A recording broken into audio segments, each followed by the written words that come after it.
सबको हमारे प्रिय प्रभु यीशु के नाम से जय मसीह। मसीह में प्रिय भाइयों और बहनों, आज हम परमेश्वर के वचन को देखेंगे। परमेश्वर के वचन की शक्ति।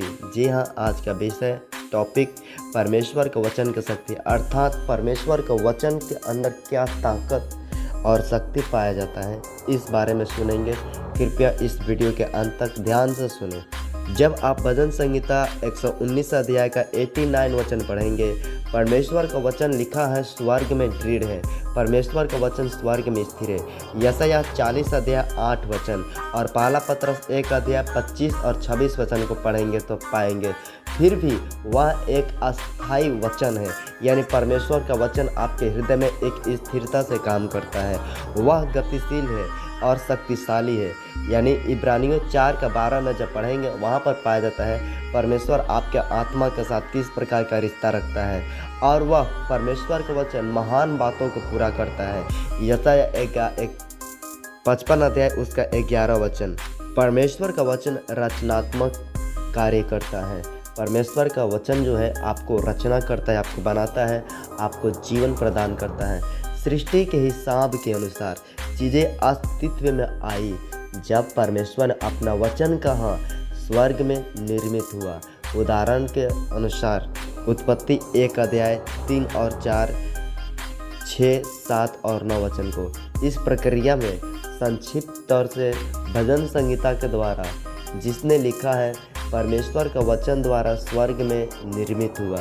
भजन 33 का 6 और इब्रानियों का लेखक द्वारा विश्वास के द्वारा हम यह समझते हैं कि सारी सृष्टि परमेश्वर के वचन के द्वारा बनाया गया। इब्रानियों की पुस्तक 11 अध्याय उसका 6 वचन और दूसरा पत्रस 3 अध्याय 5 वचन पढ़िए। ध्यान दें कि यूहन्ना के अनुसार परमेश्वर ने सब वस्तुओं को सृष्टि के लिए जो वचन प्रयोग किया वह यीशु मसीह था।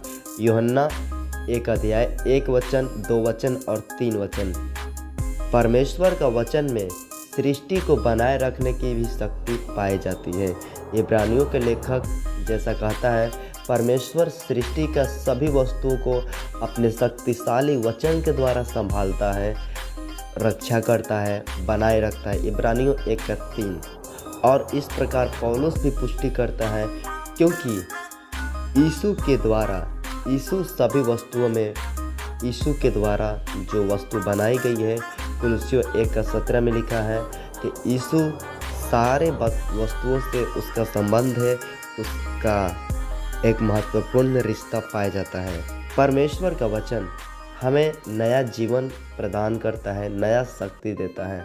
पतरस गवाही देता है कि परमेश्वर के जीवित और सदा ठहरने वाले वचन के द्वारा हमने नया जन्म पाया। पहला पतरस 1 अध्याय 23 वचन, दूसरा तीमुथियुस 3 अध्याय 15 वचन और याकूब 1 का 18।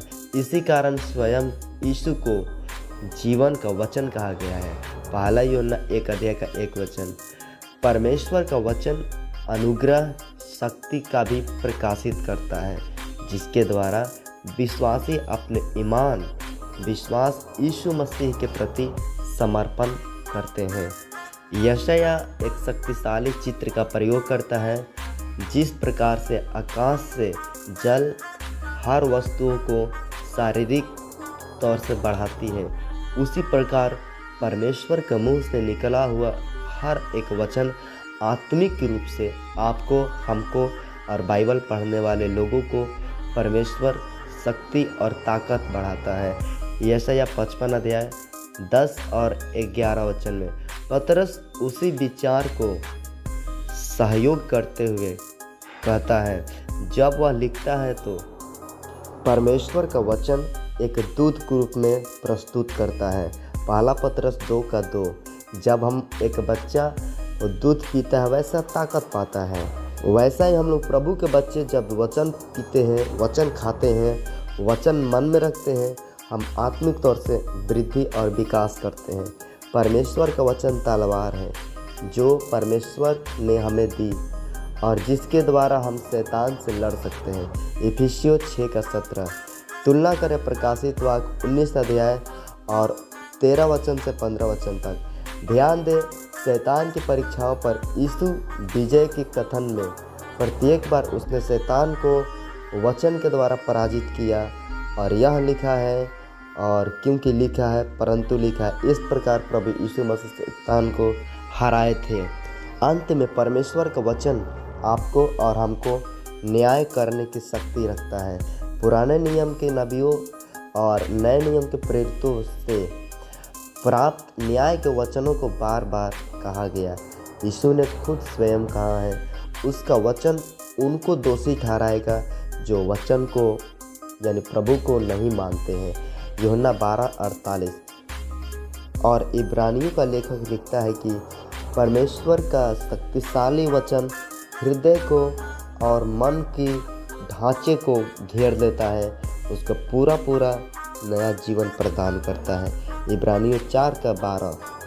और दूसरे शब्दों में वे जो परमेश्वर के वचन का अवहेलना करते हैं वे दंडित किए जाएंगे और परमेश्वर का न्याय का सामना करेंगे। यह परमेश्वर का वचन का शक्ति जो हर एक विश्वासी को पता होना चाहिए कि परमेश्वर का वचन की शक्ति उत्पत्ति से प्रकाशित वाक्य तक जो पवित्र आत्मा के द्वारा हमें प्राप्त होता है। परमेश्वर का अनुग्रह से परमेश्वर के वचन के प्रकाशन हमारे मनों में प्रज्वलित होता है। जब इसको हम लोग ध्यानपूर्वक पढ़ते हैं, अध्ययन करते हैं, जरूर परमेश्वर अपने वचन का प्रकाश आप तक, आपके मनों तक, आपके हृदय तक डालता है। इस वीडियो को आप उन मसीह भाई बहनों तक शेयर कर सकते हैं जो आपके दोस्त मसीह में पाए जाते हैं। परमेश्वर सबको आशीष दे। कमेंट सेक्शन में अपनी प्रेयर रिक्वेस्ट को भेज सकते हैं। वीडियो को सब्सक्राइब करें।